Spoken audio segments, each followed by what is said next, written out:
Hari ini kita akan coba tes juga dari Bismillahirrahmanirrahim. masing-masing kira-kira ada isinya atau tidak. Bismillahirrahmanirrahim. Atau jangan-jangan Masya bahasa Allah, langsung kaitkan ibadah tabarakallah. saja, Ustaz. Kalau video ini lewat di beranda Anda, Baik.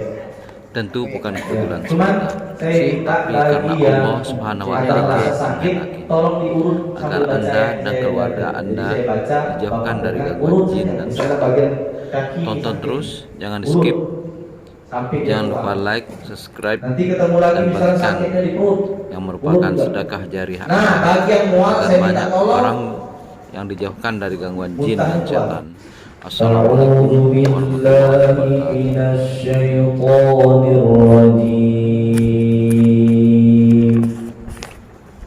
Bismillahirrahmanirrahim. Alhamdulillahi Rabbil Alamin. Ar-Rahmanir Rahim. Maliki Yawmiddin. Iyyaka na'budu wa iyyaka nasta'in. Ihdinas siratal mustaqim. Siratal ladzina an'amta 'alaihim ghairil maghdubi 'alaihim waladdallin. Bismillahirrahmanirrahim. Alif Lam Mim. Dzalikal kitabu la raiba fihi hudan lil muttaqin alladzina yu'minuna bil ghaibi wa yuqimuna as-salata wa mimma razaqnahum yunfiqun walladzina yu'minuna bima unzila ilayhi min rabbihi wal mu'minun kullun amana billahi wa malaikatihi wa kutubihi wa rusulihi la nufarriqu baina ahadin min rusulihi wa qalu sami'na wa ata'na ghufranaka rabbana wa ilaikal masir.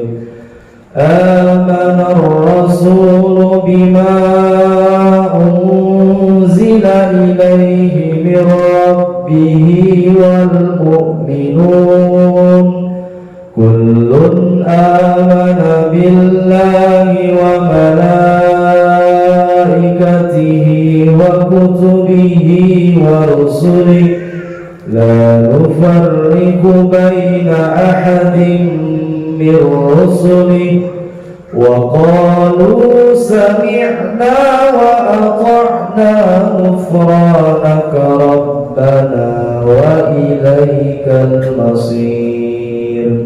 La yukallifu Allahu nafsan illa wus'aha laha ma kasabat wa 'alayha maktasabat. Rabbana la tu'akhizna in nasina aw akhtana.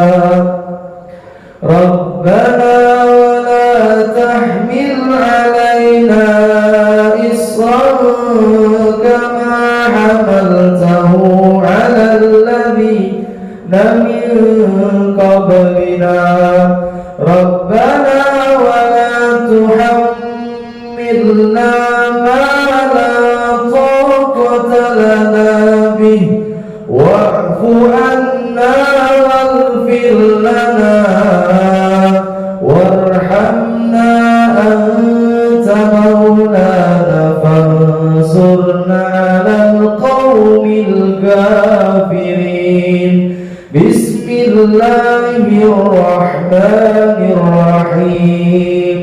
الله لا إله إلا هو الحي القيوم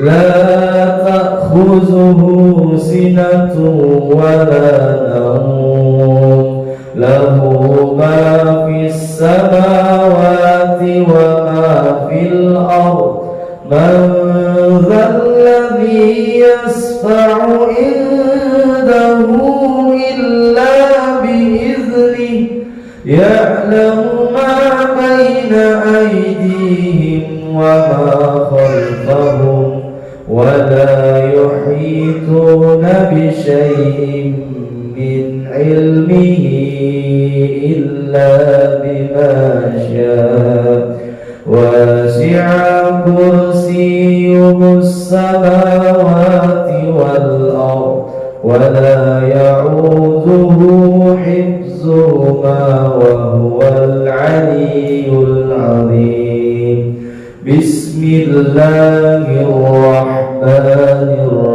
الرحيم ألف لام ميم الله لا إله إلا هو الحي القيوم الله لا إله إلا هو الحي القيوم بسم الله الرحمن الرحيم الحمد لله الذي أنزل على عبده الكتاب ولم يجعل له عوجا قيما لينذر بأسا شديدا من لدنه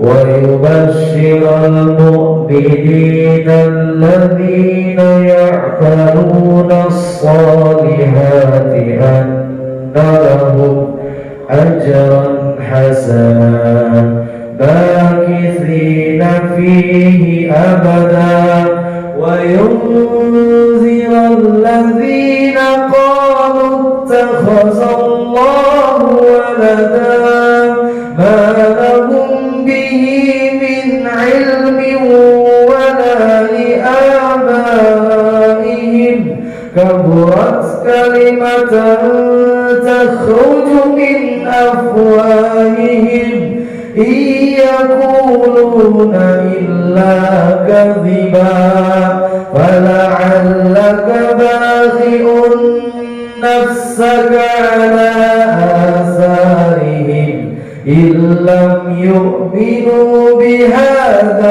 الحديث أسفا إنا جعلنا ما على الأرض زينة لها لنبلوهم أيهم أحسن عملا وإنا لجاعلون ما عليها صعيدا جرزا أم حسبت أن أصحاب الكهف والرقيم كانوا من آياتنا عجبا إذا والفتية إلى الكهف فقالوا ربنا آتنا من لدنك رحمة وهيئ لنا من أمرنا رشدا بسم الله الرحمن الرحيم قل هو الله أحد الله الصمد لم يلد ولم يولد ولم يكن له كفوا أحد بسم الله الرحمن الرحيم قل هو الله أحد الله الصمد لم يلد ولم يولد ولم يكن له كفوا أحد بسم الله الرحمن الرحيم قل أعوذ برب الفلق من شر ما خلق ومن شر غاشق إذا وقب ومن شر النفاثات في العقد ومن شر حاسد إذا حسد بسم الله الرحمن الرحيم قل أعوذ برب الناس ملك الناس إله الناس من شر الوسواس الخناس الذي يوسوس في صدور الناس من الجنة والناس بسم الله الرحمن الرحيم قل أعوذ برب الناس ملك الناس إله الناس من شر الوسواس الخناس الذي يوسوس في صدور الناس من الجنة والناس بسم الله الرحمن الرحيم قل أعوذ برب الناس ملك الناس إله الناس من شر الوسواس الخناس الذي يوسوس في صدور الناس من الجنة والناس صدق الله العظيم أعوذ بكلمات الله التامات من شر ما خلق أعوذ بكلمات الله التامات من شر ما خلق أعوذ بكلمات الله التامات من شر ما خلق أعوذ بالله السميع العليم من الشيطان الرجيم ولا حول ولا قوة إلا بالله العلي العظيم.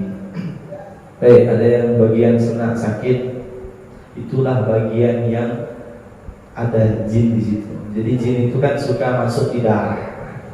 Nah, bagian sudah tahu posisi tempat sakit itu, bagian perut, bawah dada, kemudian belakang, urut terus sambil baca qul huwallahu ahad, Allahus samad, qul huwallahu falaq, qul huwallahu binnas. Diulang-ulang sampai dia tidak lagi tinggal di badan kita, sampai dia bersih. Nah, itu sudah nampak tuh, Bapak sudah tahu lah posisi. Yang tidak ada sakit berarti aman, gitu ya. Jadi ada yang sakit-sakit, posisinya diingat, posisinya di mana, dibaca terus qul huwallahu ahad, Allahus samad. Yang merasa agak panas-panas bisa kan, atau agak-agak berat di apa namanya itu, bagian ulu hati biasanya, tidak ada dada biasanya itu ada senak-senak tuh. Nah, itu baca ulang-ulang terus. Tak perlu ruqyahnya, tak perlu. Itu saja diulang-ulang, nanti hilang lepas. Wallahu a'lam. Bisa baik. Saya mau kaji surah Al-Jin. Rasulullah pernah baca Al-Quran, kemudian kata jin, alangkah indahnya bacaan itu. Maka sebagian jin ada yang masuk Islam. Inilah yang menjadi cikal bakal adanya jin Islam. Ketika Rasulullah berdakwah, ada sekelompok jin duduk-duduk di depan masjid. Dia mendengar Nabi membacakan ayat Al-Quran, sehingga jin-jin tersebut tertarik dengan ayat-ayat Quran. Jadi kalau kita bertanya, betul dakwah ini bukan hanya untuk manusia, tetapi untuk jin. Akan tetapi cara mereka belajar agak sedikit berbeda. Ustaz, apakah jin itu punya ulama? Juga ada. Ulama dari golongan jin ada. Cuma ulama dalam golongan jin itu rendah kastanya. Yang paling tinggi itu adalah ulama dari kalangan manusia. Kata baik-baik nanti. Tidak ada yang lebih tinggi derajatnya antara ulama jin sama ulama manusia. Nah, yang paling tinggi adalah ulama manusia. Secara kastanya saja sudah jauh ya. Tidak bisa dibandingkan.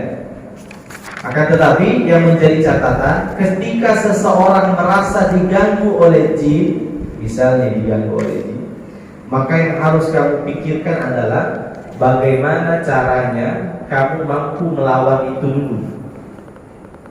Kalau kita sendiri yang merasa lemah, tak bakal bisa tuh. Karena kita sudah berpikir jin itu kuat, padahal sekuat-kuat jin tidak mampu mengganggu manusia secara langsung, tidak bisa. Maka dalam kitab Ibnu Hajar Al-Asqalani disebutkan, kalau kamu berjumpa, berpas-pasan dengan jin, dia berhadapan dengan kamu, kata Ibnu Hajar Al-Asqalani, tangkap. Nah, bukan kabur gitu, bukan lari. Kata Ibnu Hajar Al-Asqalani, tangkap. Kalau bisa sekap dia di masjid. Wah, bayangkan itu beraninya kita manusia. Makanya zaman Abu Bakar, Umar dulu menangkap jin itu biasa. Nangkap jin diikat di masjid. Ada jin dulu kebiasaannya suka mencuri, Pak. Ditangkap oleh Umar.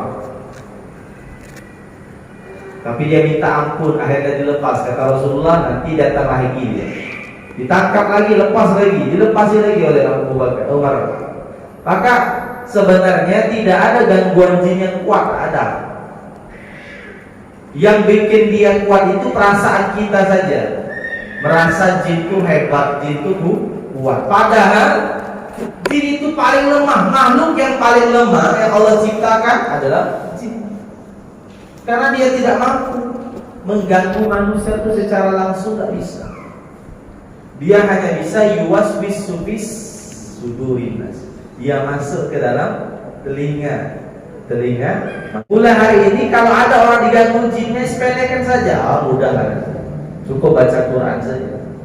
Karena kalau kita bilang, wah hebat ini gangguan, siapa yang mengagungkan jin berarti dia sudah hilang separuh imannya. Jadi mulai hari ini kalau ada yang diganggu jinnya, slow saja, santai, dibawa santai saja. Toh saya pernah meruqyah satu rumah, Pak, di Kota Baru. Jadi satu rumah itu memang betul-betul kena ganggu. Jadi yang punya rumah itu tidak tahu apa yang terjadi, tapi anaknya dia merasakan langsung gangguan jin itu. Jadi saya tinggal di rumah itu 1 hari, Pak. Sampai sekarang rumahnya masih ada. Kalau mau ke sana. Jadi saya datang ke rumah itu, saya bacakan ayat Quran di air. Habis itu air itu disebar di rumah. Apa yang terjadi? Tak butuh waktu lama, semua jimat di dalam rumah itu saya tahu tempatnya. Saya bilang, izin, saya mau masuk kamar, boleh tak? Boleh, Ustaz? Boleh. Saya masuk kamar, saya buka laci semuanya, isinya macam-macam. Ada batu, ada keris, ada macam-macam. Habis itu saya bilang sama dia, nih, keris ini pernah dikasih makan yang punya rumahnya. Saya taruh di atas air, terbang di sini, tegak. Perhatikan, saya bilang, saya cukup baca ayat kursi. Allahu la ilaha illa wal hayyul qayyum la ta'khuzuhu sinatu wa la naum lahu ma fis samawati wa ma fil ard. Saya habis baca ayat kursi, langsung keris itu jatuh. Beres. Tidak usah pening-pening. Ini dah, ini butuh proses 3 hari, 7 hari, dah, boleh. Pikiran kita mengatakan Al-Quran itu betul-betul mukjizat. Jadi jangan sampai kita didorong lagi pikiran, jin itu mengerikan, jin itu susah, jin itu buruk, atau jin itu kuat. Ada. Harus, kata Rasulullah, kamu harus mengatakan jin itu adalah kelompok bangsa yang lemah. Tidak bisa lagi Jadi ditanya, Ustaz, di Israel ada Dajjal. Dia bisa menyembuhkan orang seketika langsung sembuh. Saya bilang itu betul, Dajjal kecil. Betul, Pak, sembuh. Kan dalam riwayat Israel itu akan terpecah setelah terpecah akan Allah utus satu dajjal yang menyatukan mereka sehingga mereka satu Israel itu nanti. Menjadi satu, disatukan oleh dajjal-dajjal kecil untuk menyambut dajjal yang lebih besar. Nah, bagaimana benteng pertahanan seorang muslim yang pertama adalah sholatnya. Siapapun dia yang tidak sholat, itu kan jelas dalam hadis dikategorikan kafir. Orang kafir ini Pak tidak dalam jaminan Allah. Makanya rata-rata orang yang diganggu jin itu pasti periksa saja sholatnya, pasti banyak yang bolong. Karena perisai pertama dia sudah bolong. Orang yang tetap sholat 5 waktu itu dalam zimmahnya Allah, tetap dalam jaminan Allah. Maka kalau kamu pengen tidak diganggu oleh jin, minimal yang pertama kamu jaga dulu sholat 5 waktu, itu benteng pertama kita. Benteng keduanya apa? Doa dan zikir. Nah, ini doa zikir. Ada yang diajarkan oleh Nabi, a'udzu bikalimatillahi tammati min syarri ma khalaq. Ada tuh. Ada lagi, a'udzu billahi samiul alim minas syaitonir rajim. Ada lagi ayat kursi 7 kali. Ada lagi al-kahfi. Ada lagi al-ikhlas, al-falaq, an-nas. Itu udah perisai kedua. Setelah rukun Islam kita sholat. Jadi sholat itu nih jangan sampai bolong Pak. Dajjal itu masuk kepada orang-orang yang tergolong kafir. Kafir itu kategori orang yang tidak dalam jaminan Allah. Baik hidupnya, imannya, keislamannya pun tidak dijamin oleh Allah kalau tidak sholat. Ada orang berzina misalnya, ada orang berzina, kafir tidak jadi hukum. Dosanya saja yang besar. Ada orang mencuri, dihukum kafir. Tapi ketika orang tidak sholat, taruhlah sholat, dia tinggalkan sholat, maka dihukum statusnya kafir. Makanya kalau mau tidak diganggu oleh jin sama sekali, zikir Umar bin Khattab itu setiap selesai sholat adalah Allahu Akbar. Beliau banyakkan Allahu Akbar, Allahu Akbar, Allahu Akbar, Allahu Akbar. Jadi kebesaran Allah itu muncul di bayangannya, muncul dalam ucapannya. Ketegasan Umar bin Khattab itu muncul semua karomah-karomah akibat zikir Allahu Akbar. Jadi Allahu Akbar itu zikir benteng untuk orang-orang yang diganggu, mimpi buruk terus tiap malam. Nah, itu zikir yang saya kasih ijazah. Siapa yang mimpi buruk terus tiap malam, saya ijazahkan baca Allahu Akbar 100 kali. Pasti jauh tuh mimpi buruk. Karena mimpi buruk itu berasal dari syaitan. Makanya kata Nabi, kalau kamu mimpi buruk ucapkan a'udzubillahi minasyaitonirrajim, ludah kecil-kecil sebelah kiri. Dan Umar bin Khattab meludahnya tidak kecil-kecil Pak. Umar bin Khattab waktu mimpi buruk, a'udzubillahi minasyaitonirrajim, sejauh-jauh tidak dia meludah sampai jin itu takut betul dengan Umar bin Khattab. Takutnya Umar bin Khattab karena yang pertama zikir Umar bin Khattab adalah Allahu Akbar, Allahu Akbar, Allahu Akbar. Yang kedua beliau selalu menutup ketika menguap. Kemudian beliau selalu mengucap a'udzubillah itu sambil meludah sebelah kiri. Bahkan beliau bersin pun sebelah kiri juga. Kemudian benteng ketiga setelah zikir dan doa supaya terlindung dari syaitan dajjal. Yang ketiga adalah setelah sholat, zikir, doa, ada ayat-ayat khusus yang perlu dibaca. Ayat-ayat biar terhilang gangguan jin. Apa itu ya? Satu, Al-Baqarah 1-5. Buka dalam kitab Fadilah Amal. Siapa yang baca Al-Baqarah 1-5, pertama jin tidak bisa tinggal di rumahnya. Karena kitabnya ada, hadisnya hasan. Al-Baqarah ayat 1-5. Disuruh baca Al-Quran, dibaca setiap hari. Maka jin tidak bisa tinggal di rumah itu. Kita 2 hari alhamdulillah hadisnya sahih. Yang kedua, ayatul kursi. Sanadnya dari Umar bin Khattab. Kadang-kadang Umar bin Khattab bertanya, wahai syaitan, ayat apa yang paling kau takuti? Yang paling kau takuti adalah ayatul kursi. Nah, dibaca 7 kali. Jadi sanadnya sampai Umar bin Khattab. Yang ketiga, surah 3 terakhir Al-Baqarah, ya ma fis samawati wa ma fil ardh. itu jin akan menjauh sejauh rumah yang kita punya ikat, sejauh mata tidak amal. Siapa yang baca Al-Baqarah 1 sampai 5 lari dia, jin tidak bisa tinggal. Kemudian Ali Imran ayat 1 sampai 2 hadisnya Hasan. Alif Lam Mim Allahu la ilaha illa huwal hayyul qayyum. Itu karangan Syekh Al-Qadawi. Apa kata beliau? Siapa yang baca Ali Imran 1 sampai 2 tidak ada kekuatan jin yang mampu melawannya kecuali mereka pasti hancur.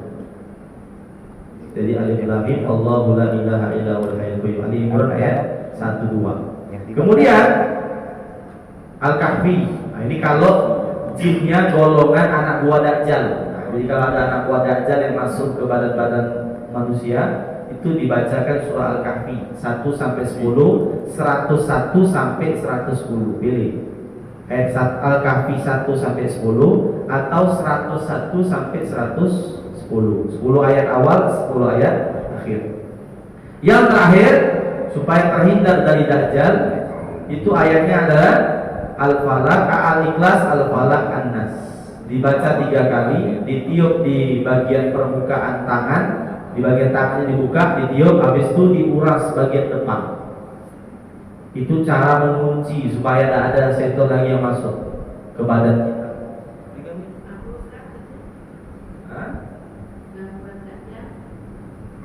Terhindar dari gangguan Dajjal, Al-Kahfi 1 sampai 10. Atau 10 terakhir. 101 sampai 110. 10 ayat terakhir, 10 ayat awal surah Al-Kahfi.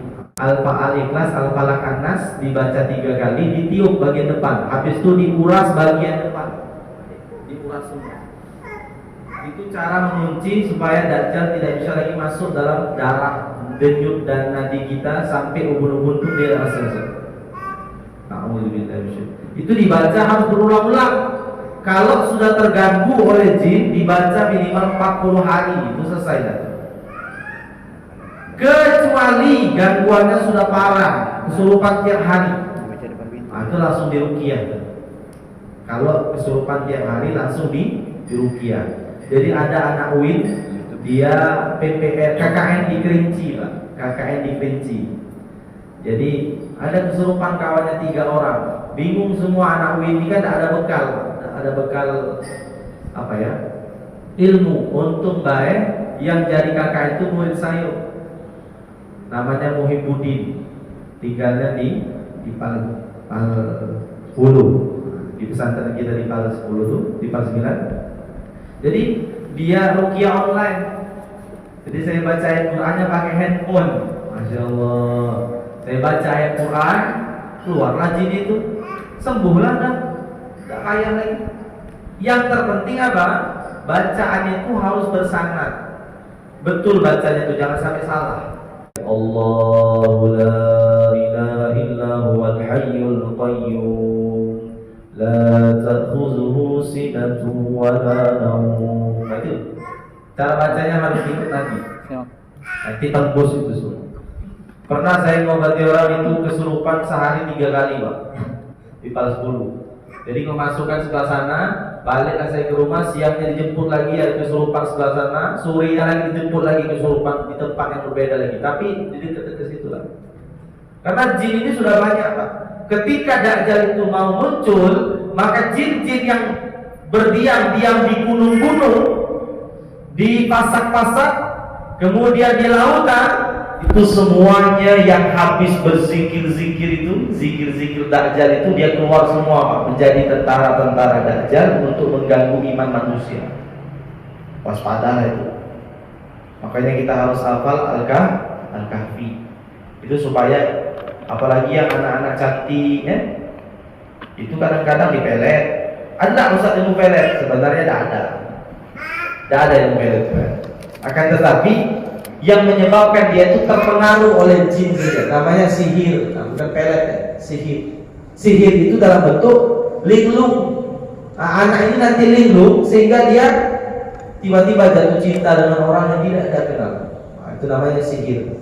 Dan nanti Dajjal itu punya kekuatan sihir melebihi batas orang biasa. Nah, jadi dia menguasai ilmu sihir tingkat tinggi ya. Tapi takut tak kita? Tidak usah takut. Yang penting Al-Kahfi. Ada yang sakit badan sebelah sini, nah itu jinnya di situ. Nanti kita baca ayatnya, keluar dia. Kemudian tes lagi di mana? Di perut, nanti keluar lagi di perut. Sampai bersih. Pengalaman saya banyak lah masalah ini kan. Masalah orang kena. Yang terakhir di sini kan, siapa tuh yang di sini dekat musola nih? Itu kena jin juga, tapi jin kategori yang membuat suami istri bertengkar terus. Ini rumahnya di sini lah, tapi tidak saya sebutkan namanya. Itulah tadi, itu gangguan jin kan, macam-macam. Tapi jangan takut, biasa tuh. Jin itu kerjanya hanya menyesatkan manusia. Kemudian yang terakhir, obat yang bisa menyembuhkan dari penyakit sihir itu ada sekitar 7. Kurma najwa itu. Kemudian madu yang sudah dibacakan ayat Quran. Kemudian air putih yang sudah dibacakan Al-Quran. Kemudian daun bidara. Daun bidara juga bermanfaat. Habis itu madu Yaman. Mahal dan madu Yaman itu. Khusus madu Yaman itu untuk membersihkan sihir yang dalam bentuk kegilaan. Jadi orang ngirim sihir itu dalam bentuk dia stres. Nah, itu pakai madu Yaman nanti. Cara bacaannya nanti saya baca untuk madu Yaman. Ada lagi yang keenam, menyembuhkan orang sakit itu. Yang keenam dengan cara melepas buhul. Buhul itu ikatan-ikatan janji antara manusia dengan jin untuk mengganggu manusia. Itu biasanya dibuang ke laut, dibuang ke sungai, dibuang ke buhul-buhul. Ya. Harus dicari. Bagaimana cara mencarinya? Cari orang yang paham. Orang yang paham biasanya tahu tuh buhul itu di mana posisinya. Tapi agak susah nyari orang yang tahu ini, karena orangnya harus betul-betul dapat namanya sir dari Allah Subhanahu Wa Taala sehingga dia tahu posisi di situ. Nah, tahu dia. Kemudian yang ke-7 untuk menyembuhkan orang yang gangguan sihir dan lain sebagainya itu dengan cara ini agak susah ya. Kita ambil air zam-zam, tapi air zam-zam kalau bisa yang ditawafi. Saya air zam-zam yang ditawaf, itu sangat berefek terhadap orang-orang yang diganggu sihir. Air zam-zam tuh Pak. Nabi ketika kena sihir juga termasuk beliau baca Al-Ikhlas Al-Falaq An-Nas dan termasuk air zam-zam ini air zam-zam. Bisa tak? Tapi susah Pak. Air zam-zam sekarang ini banyak palsu kan? Susah kita cari yang asli. Tapi tidak boleh kita bawa ya. Tidak boleh kita bawa dewek apa untuk masuk pesawat. Boleh. Boleh. Tapi tidak boleh banyak. Sedikit Pak. Atau kayak gini, kalau kawan-kawan kalau mau bawa air zam-zam banyak itu, kita beli dulu di sana, tapi kirimnya pakai kapal. Jangan dibawa pesawat, pakai kapal. Itu biasanya 2 triliun bisa. Maksudnya 2 triliun bisa, tapi dikirim pakai kapal. vapor. Bilang sama orang travel, tolong kirim ini pakai kapal. Cuman kita lah nyampe, barang belum sampai, karena pakai kapal doang. Jatah kan? Ayo untuk dimegang gitu boleh. Caranya seperti itu. Atau titip tetangga yang kebukaan. Biasanya kita dikasih sekantong kecil ya. Itu jaga tuh, jangan langsung diminum. Pegang itu untuk pegangan kita. Suatu waktu kalau ada kena sihir, kasih minum itu. Jangan langsung dihabisi kadang-kadang kita nih. Dikasih langsung minum. Betul untuk kita, tapi kita itu untuk jago-jago. Siapa tahu ada keluarga kita yang juga. Daun bidara tadi cara penggunaannya gimana? Dihaluskan, boleh di blender tapi nggak usah pakai air. Diminum. Jadi daun bidara yang kering tadi dimasukkan di blender. Kalau susah nyari daun bidara, yang kering. Oh yang basah ada? Kuning. Kalau yang basah tidak bisa? Biasa. Yang basah itu kurang bagus. Kalau bisa yang kuning yang agak kering yang masih di daun-daun itu diambil, dimasukkan dalam blender, dihaluskan. Habis dihaluskan, dimasukkan ke dalam air, dicampur dengan air. Habis itu baca ayat kursi 7 kali. Habis itu minum. Wah, itu keluar semua jin. tak kuat jin itu. Termasuk orang ada yang kemarin di Kasang Buddha itu kena sihir Pak. Di Kasang Buddha dia kena sihir. Dan dia kena penyakit yang mendadak. Sampai-sampai kenapa saya tahu itu sihir? Karena di rongga-rongga mulutnya itu sudah penuh dengan sariawan yang aneh. Bukan sariawan biasa. Sariawan yang memenuhi mulut. Bayangkan, sariawan memenuhi mulut. Itu dosen dinamika bangsa yang saya obati. Sudah S2 ya. Wah ini penuh Pak. Kiri kanan tuh sudah sariawan penuh semua. Maka saya tengok ini bukan sakit biasa. Baik saya bilang, kalau Allah kasih jalan nanti saya dapat isyarat. Entah dari ibu, entah dari saya bilang. 2 kali saya datang. Minggu pertama saya datang, saya bacakan ayat ruqyah, saya kasihkan dogan. Akhirnya hilanglah semua itu sedikit-sedikit di bagian tenggorokan itu sariawan hilang. Tapi di bibir masih kering, masih ada sariawan. Akhirnya dikasih daun bidara beserta dengan yang sudah serbuk, kasih air, saya baca ayat kursi, hilang besoknya Pak. Bayangkan, secepat itu hilangnya. Saking sihir itu sangat berat. Sihir kan memang bukan kategori gangguan jin Pak. Sihir itu memang ada ilmunya yang diajarkan oleh Harut Marut ya. Allahu a'lam bishawab. Jadi mudah-mudahan nanti kita sudah siap menghadapi anak-anak buah dajjal, jin-jin kafir kan? Itu iman kita harus kuat. Makanya saya bilang pengobatan yang paling update adalah pengobatan Al-Quran dan Hadis. Mulailah belajar itu. Jangan lagi belajar obat-obat yang baru, tidak akan berhasil. Nah termasuk saya dapatkan, saya sudah ngobrol dengan beberapa ilmu yang kena penyakit TBC. Saya sudah dapat obatnya. Apa obatnya? Masukkan air wudhu itu ke hidung. Siapa yang kena TBC, masukkan air ke hidung sampai terasa perih di dalam itu, habis itu hembuskan sebanyak-banyaknya. Dan itu lakukan selama 40 hari lakukan. Setiap wudhu, setiap sholat, masukkan air, keluarkan lagi, masukkan air, keluarkan lagi. Ini saya dapatkan ketika saya mengkaji kitab Kutubus Sittah Sahih Al-Bukhari di Masjid Taqwa setiap subuh. Saya temukan di situ ternyata kalimatnya sudah kita baca setiap hari. Coba baca niat wudhu. Nawaitul wudu'a lirafil hadasin asgori. Bayangkan itu asgori, bahasa Arabnya sogirun. Kecil. Ternyata dengan memasukkan air ke hidung itu dapat membuang semua bakteri, virus yang membuat TBC. Wah ini baru saya temukan ternyata dalam niat wudhu kita itu dipecahkan oleh Allah. Ternyata virus corona hanya bisa dilakukan dengan memasukkan air ke dalam hidung. Kemudian yang kena TBC termasuk kalau wudhu airnya masukkan ke hidung nanti beres. Siapa lagi kena sakit paru-paru, asma, itu sudah ditemukan semua dengan kalimat asghar. Bayangkan itu kita paham isim tafdil nih, isim tafdil ya. Isim tafdil itu isim yang membuat satu hal yang kecil menjadi sangat kecil. Misalnya kabir itu apa bahasa Arabnya? Besar tak?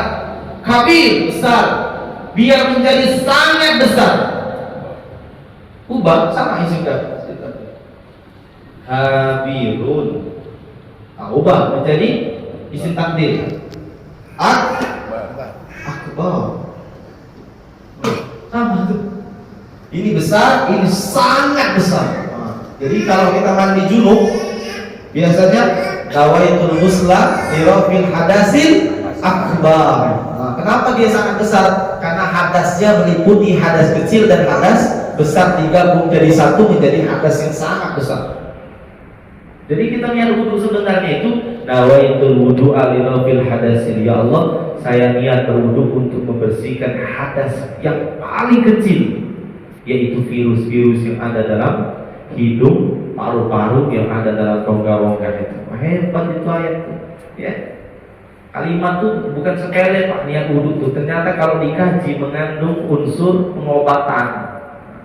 Jadi saya ketemulah dengan Pak Al-Firnadi Beliau katakan, Ustaz, sejak saya memasukkan air ke dalam hidung, saya tidak pernah kena pilek. Jarangnya Ustaz kena pilek. Kenapa?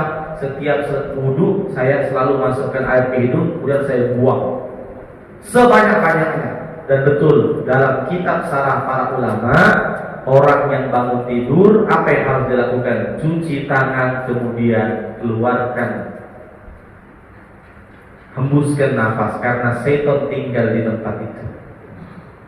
Makanya kalau dalam tafsir, siapa ulama yang mengarang kitab tafsir di Indonesia? Saya lupa namanya, Profesor Quraisy Shihab. Apa kata beliau? Virus itu adalah setan. Cek lagi itu. Beliau katakan virus itu adalah setan. Betul. Ternyata ketika kita mengembus, bangun tidur kita langsung hembus nafas itu tergumpal sudah berapa banyak bakteri yang bertumpuk selama kita tidur, dan ketika kita hembuskan itu maka dia hilang dan mati. Ingat, dalam jurnal internasional bakteri tidak bisa tinggal di benda mati. Nah, jadi kalau kita hembus dia nempelnya di mana-mana, itu paling berapa detik sudah mati. Nah, itu kan hebat. Siapa yang ngajari? Nabi, Pak. Bukan saya. Saya itu cuma menjabarkannya saja dalam kitab sarah-sarah para ulama. Ternyata rahasia wudhu yang sempurna, selain membasuh, dia memasukkan air ke hidung kemudian dihembuskan. Kalau niatkan basuh muka. Jadi kalau praktek wudhunya niat, itu basuh tangan, basuh mulut, basuh hidung. Belum niat berarti. Kapan niat? Ketika basuh muka. Jadi ketika hidung itu cukup masukkan saja, keluarkan. Termasuk orang yang kena pilek, tidak ada obat lain kecuali itu. Kalau mau cepat sembuh, masukkan air ke dalam. Biar air tadi membersihkan beberapa virus yang menyumbat bakteri. Habis itu 3 kali pasti sembuh. Jadi saya hampir kena flu tadi. Habis itu saya hembuskan di situ semua, hilang deh. Nah, cuman memang harus dirutinkan. Efeknya itu bukan sekali langsung sembuh, sekali langsung hebat, langsung bersih. Dah. Kata Nabi, amalan yang paling aku cintai, walaupun kecil tapi dilakukan terus-menerus, dampaknya itu lebih besar daripada hal yang dilakukan sekali tapi tidak dilakukan lagi. Jadi mulai hari ini saya minta Bapak, Ibu, semua yang belajar sama saya di majelis manapun, saya minta wudhunya sempurnakan seperti mazhab Syafi'i. Memasukkan air ke hidung kemudian hembuskan 3 kali. Itu bakal mengandung banyak faedah dalam kesehatan, terutama paru-paru yang TBC, apalagi yang asma, sesak napas, pilek, virus corona, virus barunya apa namanya? Payah ya, nggak banyak virus gitu sekarang, tidak? Nah, virus-virus ini ternyata sudah diantisipasi oleh Rasulullah dengan cara wudhu memasukkan air ke hidung. Sudah diantisipasi, Pak. Tidak usah pakai masker, apa yang amat tuh. Kita 5 kali cuci itu otomatis permukaan hidung itu bersih. Nah, bersihnya permukaan hidung itu membuat bakteri tidak betah di hidung itu. Tapi kalau hidung kita kotor, penuh dengan polusi dan lain sebagainya, tidak pernah dibersihkan ketika wudhu, maka virus tadi bermutasi, berubah sifatnya menjadi kebal. Habis kebal dia menginfeksi, habis menginfeksi dia buat penyakit, habis kena penyakit dia buat merambat kemana-mana sampai ke paru-paru. Akibat tidak dibersihkan 5 kali sehari dalam sholat 5 waktu ketika wudhu. Nah, itu kan enak. Coba tuh dinalakan seperti itu. Kenapa lah Nabi nyuruh kita masukkan air ke hidung? Kenapa ya? Tak mungkin Nabi itu menyuruh sesuatu kecuali ada faedahnya. Makanya orang yang paham sunnah, dia tidak pernah meninggalkan memasukkan air ke dalam hidung. Alhamdulillah. Tidak perlu, jangan sampai masuk ke rongga mulut, hidung saja. Sampai sini agak sakit dikit, dah lah tuh. Sekali. Hembus. Hidungnya kan langsung ke mulut dah. Ya. Tak apa-apa kalau termasuk, tak apa-apa. Pokoknya intinya saya minta masukkan, tapi keluarin lagi, jangan masukkan ditelan. Masuk, keluarin. Tambah parah ya. Nah, itu. Ya, masukkan, keluarin lagi, tapi jangan terlalu dalam. Dia tahu lah standarnya. Tuh hidung kita tuh paham dia. Ketika kita masukkan dikit, itu biasanya ngantuk di sini. itu kita keluarkan. Dia kan ada ring gitu. Dia tuh ada katup khusus ya. Ada ring. Makanya hidung tuh diciptakan turun ke bawah ya, karena supaya dia tidak bisa melempar ke dalam. Tapi kalau dahak, kadang-kadang dia bisa terlempar, tapi tidak bisa. Kalau bersin, bapak bersin, itu kadang-kadang bukan di sini yang keluar, tapi dalam mulut, karena dorongannya itu kuat. Makanya orang bersin itu harus mengucap alhamdulillah. Kenapa Ustaz mengucap alhamdulillah? Di saat itu Allah buang jutaan bakteri. Maka kita bersyukur, ya Allah, bersyukur Allah dorong bakteri ribuan dalam hidung kita ini dengan bersin. Alhamdulillah. Itu cara Allah menyembuhkan kita dari, menghindari kita dari segala penyakit. Jangan alhamdulillah baik, ada rasa Pak. Coba bersih. Alhamdulillah. Tidak ada rasa. Tapi coba pahami hikmahnya. Bersih, haji, virus-virus semua keluar. Kita dihindarkan dalam penyakit. Kita diberi oleh Allah bersih supaya hidup kita bersih. Wah, itu ada rasa. Alhamdulillah. Saya selalu, kalau bersih itu selalu terbayang itu. Allah buang ribuan bakteri, virus di hidung. Karena bakteri itu Pak tak bisa masuk kecuali dari hidung. Ceklah coba, cek. Ada tak bakteri yang masuk dari pori-pori kulit? Tak ada. Coba tanya dokter ahli virus di Palembang, Direktur Unsri. Apa kata beliau? Tak bisa virus itu masuk dari bola mata. Tak bisa masuk dari bola telinga, apa di kuping telinga, tak bisa. Atau masuk dari mulut, bisa nggak bakteri masuk? Tak, mati dia Pak, oleh enzim. Tapi virus hanya bisa masuk dari hidung. Makanya kata Nabi, kalau berwudu masukkan air ke hidung, kemudian buang. Percuma cuci tangan tiap hari kalau hidung kotor, percuma Pak. Serius lah. Tanyalah dengan dokter-dokter ahli virus. Yang perlu dibasuh ketika kita di zaman virus ini apa? Tangan atau hidung? Yang perlu dijaga, tangan atau hidung? Hidung. Makanya disuruh pakai masker bukan sarung tangan. Kan? Ini logik Pak, ilmunya ilmiah, sudah saya teliti. Tidak perlu ragu.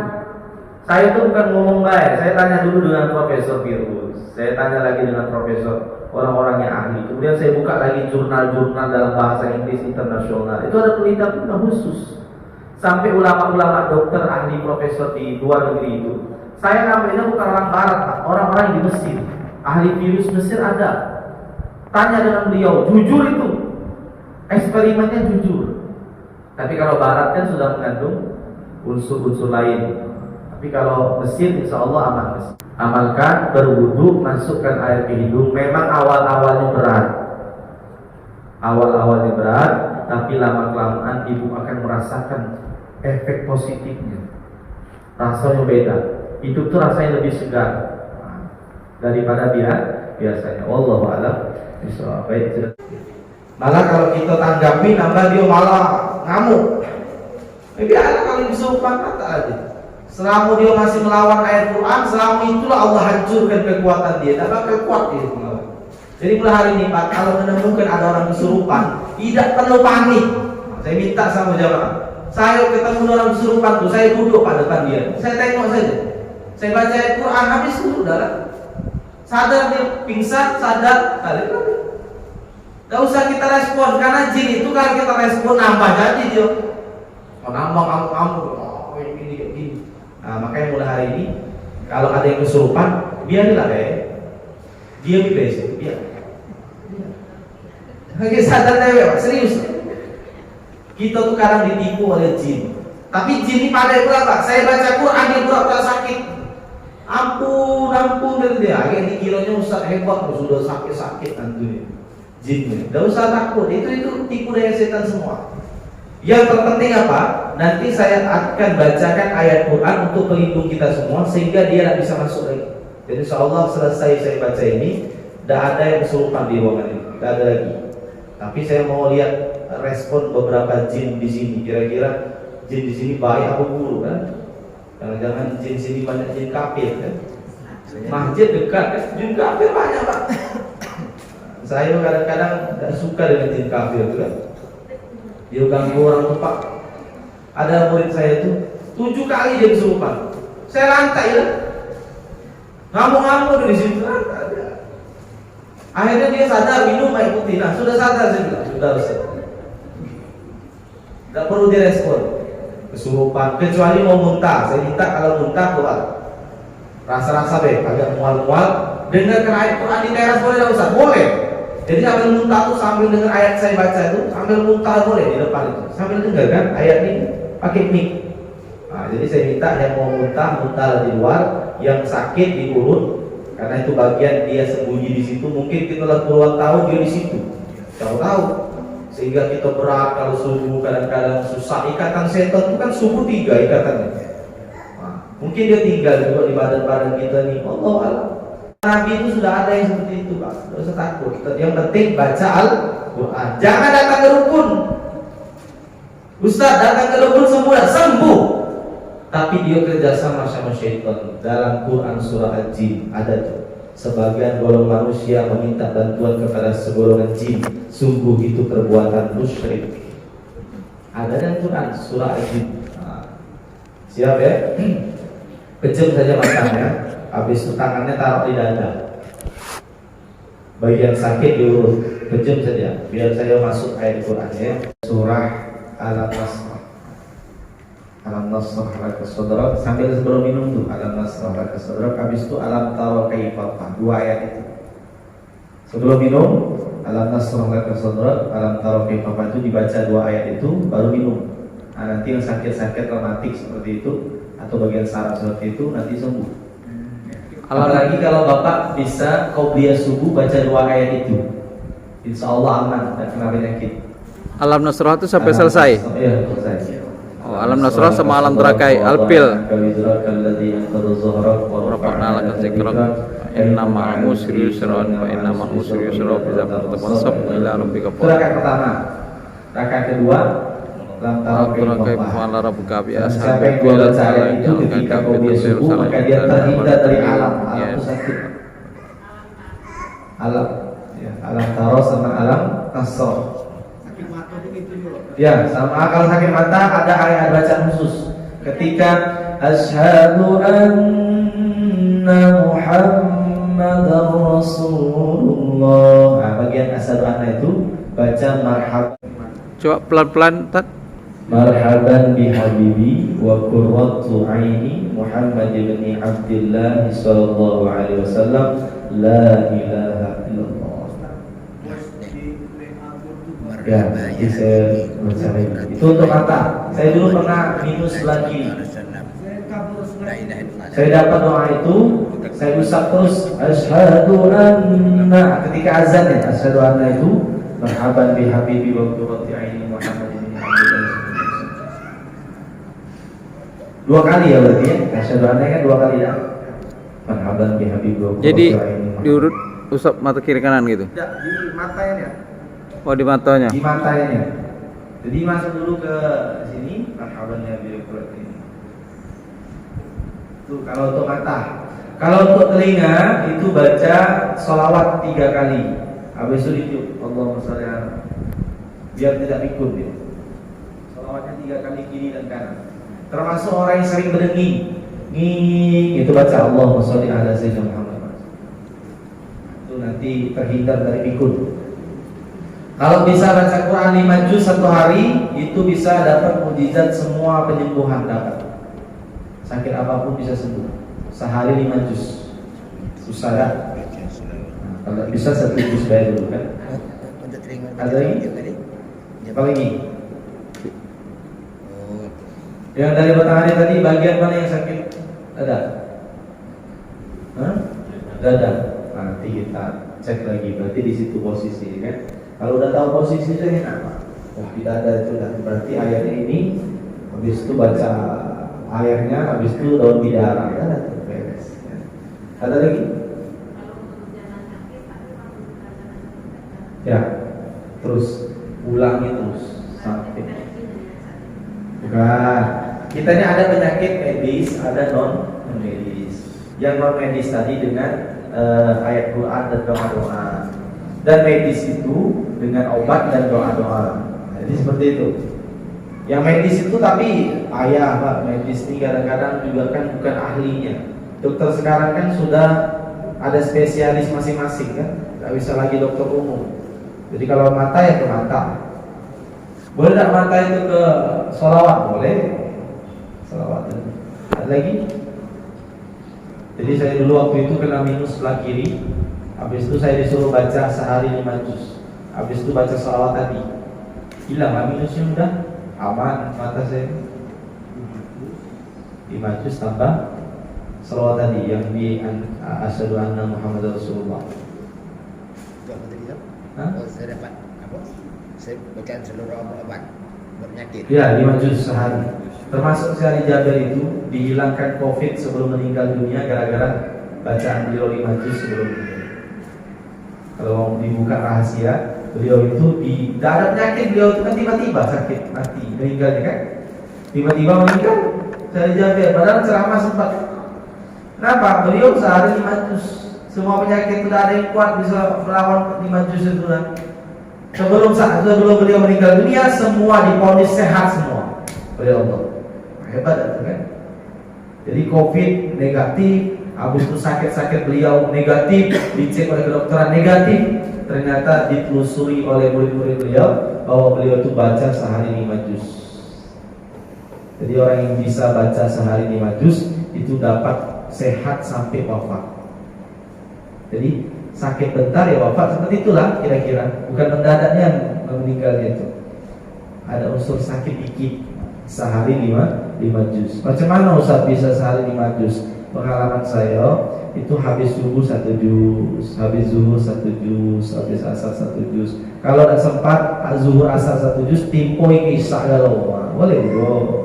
Yang penting sehari 5 juz. Itu dapat mukjizat semua Pak. Termasuk yang kena kanker tumor, saya anjurkan suruh baca Quran 5 juz sehari. Kanker tumor apa lagi itu? Penyakit-penyakit yang berat itu 5 juz baca. Ngaji itu Pak Pikir. Ada lagi? Hah? Lupa. Itu sholawatnya harus 100 sehari. Itu tahap pertama. Ya, orang yang lupa itu baca sholawat 100 hari. Habis itu dia jangan makan apel hijau, jangan makan apel hijau. Apel jangan lagi dimakan, atau tidak usah lagi makan apel. Habis itu supaya tidak jadi pikun, nah itu baca Quran lagi, balik lagi. Tetap baca Quran lagi. Jadi hampir semua obat itu saya alihkan ke Quran semua. Sholawat, habis itu baca Quran. Apalagi ada orang yang buta di zaman Nabi, disembuhkan butanya, dimasukkan lagi oleh Nabi Manten. Pernah itu? Pernah baca riwayat kan? Jadi waktu perang matanya keluar. Datang kepada Nabi, ya Rasulullah bagaimana? Nabi cuma baca Al-Fatihah. Ada baca salawat, ada baca zikir-zikir saja Nabi. Dimasukkan lagi oleh Nabi, selesai. Ustaz itu kan Nabi, Nabi itu min risalah. Dia mengajarkan pesan apa yang dipesankan Allah. Bisa kita praktekkan? Bisa. Apa? Tergantung orang makamnya. Kalau makamnya seperti si Abdul Qadir Jailani, saya jamin bisa. Tapi kalau makamnya belum sanggup sana, boro-boro gitu. Jadi orang-orang yang bisa menyembuhkan ini kadang-kadang memang sebagian orang dapat namanya makom tersendiri lah. Ketalang Banjar ada bapak-bapak di pojok tua yang rajin ngaji sama saya, rajin kan Pak ngaji. Setiap saya majelis taklim pasti ada dia. Jadi saya lihat wajah beliau itu tidak pakai kacamata Pak, tapi umur sudah tua, paling tua di situ, tapi masih sehat. Dan dia kalau sholat jalan kaki. Jadi saya telusuri beliau ini punya kedudukan istimewa kayaknya. Jadi saya tanya ketika saya ngaji, saya bilang, apa amalan datuk? Tua yang tak lebih tua lagi daripada yang kita. Tidak ada yang tua setua dia ada. Jadi dia bilang, saya Ustaz kalau ke masjid sambil dari rumah tuh ke masjid sholawat terus. Jadi kapan saya tanya, saya ini penasaran, dia ini agak beda orangnya. Karena rajin betul Pak, pengajian saya itu walaupun saya habis jelaskan selalu nanya. Habis saya jelaskan selalu nanya. Padahal sudah tua kan, kalau tua kan tak mikirnya lagi nanya. Dia tua tapi masih mau nanya. Jadi Ustaz apa fadilah saya baca sholawat dari rumah ke masjid, itu dia. Maka saya bilang itu adalah menyambung sanad antara Bapak dengan Rasulullah. Akhirnya saya tanya waktu balik naik mobil, itu nenek tua tuh siapa? Saya bilang, datuk tua tuh. Ustaz itu tuh datuk tuh luar biasa tuh. Dia masih bisa bersepeda, masih bisa jalan kaki, masih bisa aktivitas tuh seperti orang muda. Iya, ya. Saya bilang tadi saya jawab dia itu punya hubungan khusus dengan Rasulullah. Maka diceletuklah oleh Imam Masjid sana, ya Ustaz, dia pernah cerita dia pernah mimpi Rasulullah. Bayangkan itu, hebatnya gitu. Rajin betul lah pengajian. Saya tengok agak-agak beda orang ini. Sama orang lain itu beda. Makanya orang yang punya yang suka sholawat sampai mati. Jago tapi jangan putus. Nanti Bapak tahu khasiatnya apa. Yang suka baca Quran, bacalah Quran terus sampai mati. Nanti akan Bapak temukan apa mukjizatnya. Nanti ketika Bapak suka misalnya sedekahlah terus. Nanti sampai ketemu karomahnya apa. Nah, itu yang bakal kita dapat. Nah, saya termasuk orang yang baca Quran terus, gawe itulah gawe saya. Sampai detik ini mukjizat Quran itu terus berjalan. Nampak terus tiap hari kayak ketemu dengan mukjizat Quran. Jadi amalan apa yang bisa Bapak lakukan, tolong dijaga sampai mati. Nanti Bapak temukan karomahnya, bahkan bisa jadi amalan itu yang mengangkat derajat kita di hadapan